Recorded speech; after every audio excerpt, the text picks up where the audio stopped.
there's still too many Spider-Man.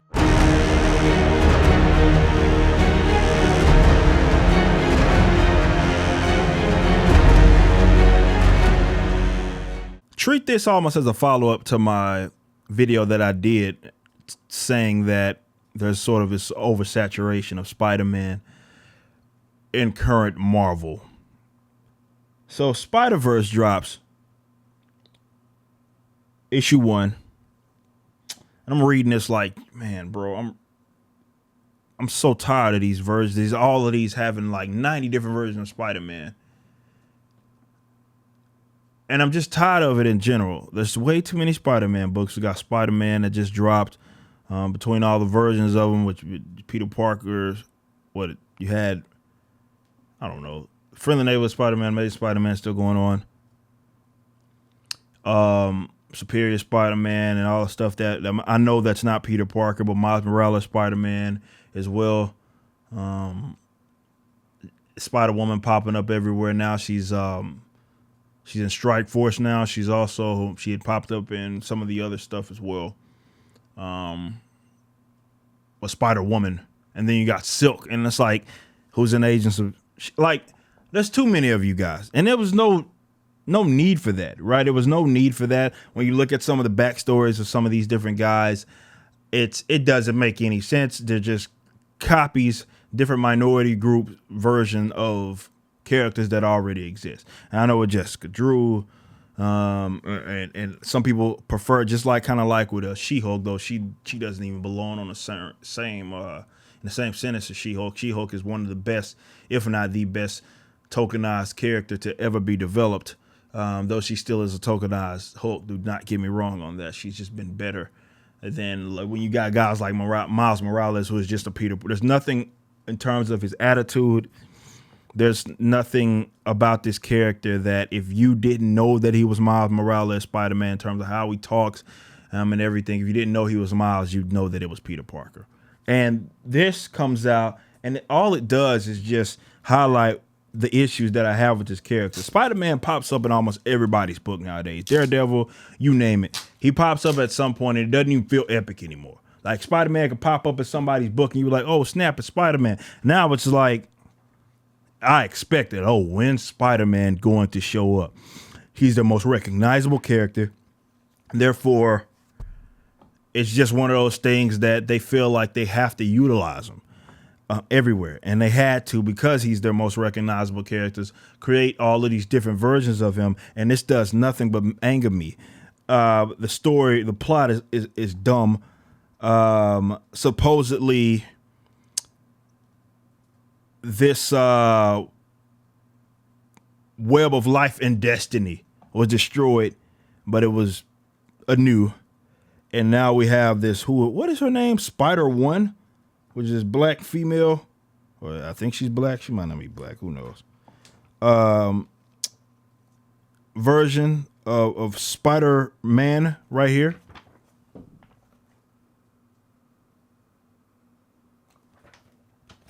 And she's like, hey, you gotta come help. We have to save this deal. And it's Spider-Zero, not Spider-One, Spider-Zero, excuse me.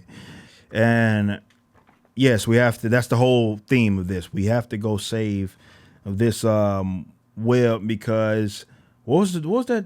And yeah, Annie Mae Parker, that spider was protecting this web. And now it's not there.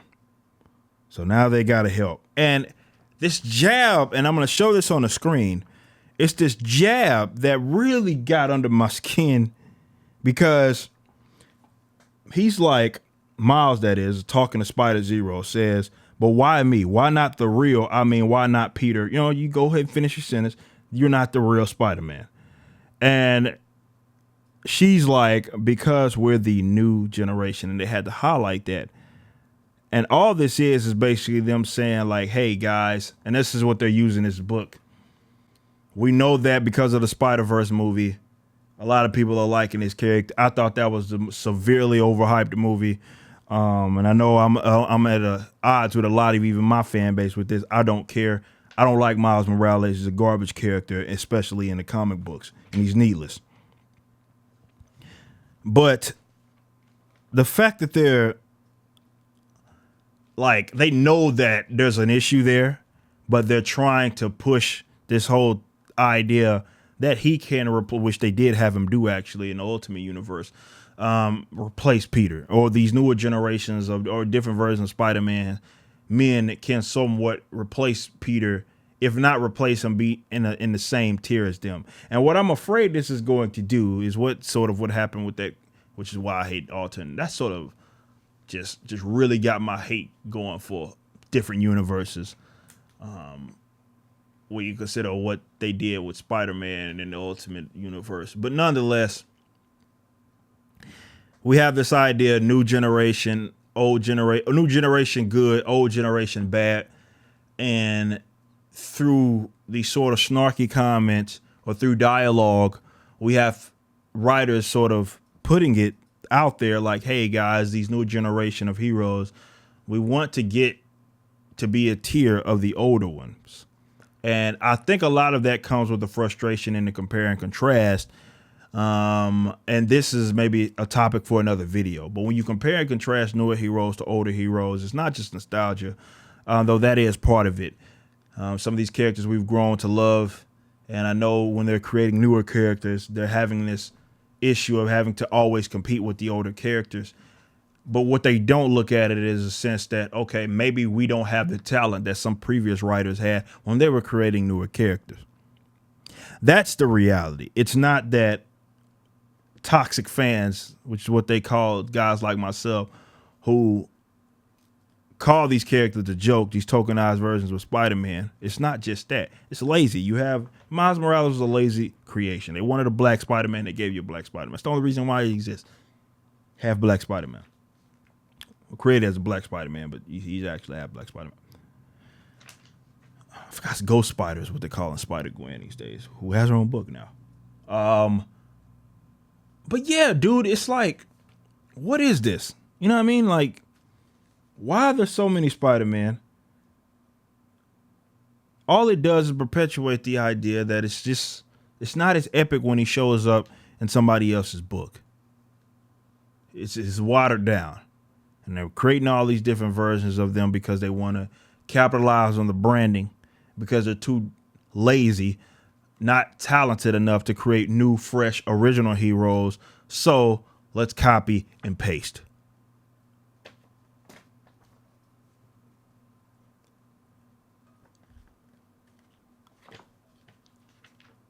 I'm just tired of Spider-Man. I'm just being honest with you. I'm tired of these versions of Spider-Man.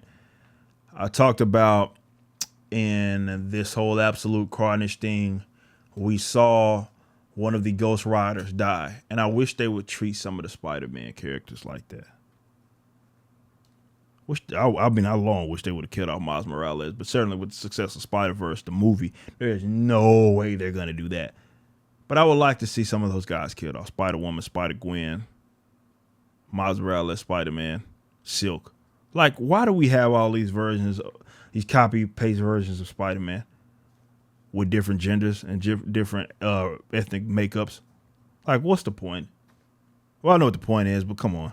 Like, do we have no more talent to where we can just come up with fresh, newer heroes? And granted, some of these characters have been created decades ago, but still, the fact that they're trying to push these guys to the forefront with a guy that was created more so within the last decade in Miles Morales, and they're like, hey, look at this is new generation Spider-Man. Even if you read some of the current Spider-Man stuff, they talk about that. If you read some of like the, not even the editorial notes, but some of the notes of the writers, you know, that they put on the end of the book, and they're like, we know that Miles Morales is one of you guys' perhaps you guys' favorite Spider-Man now. And it's like,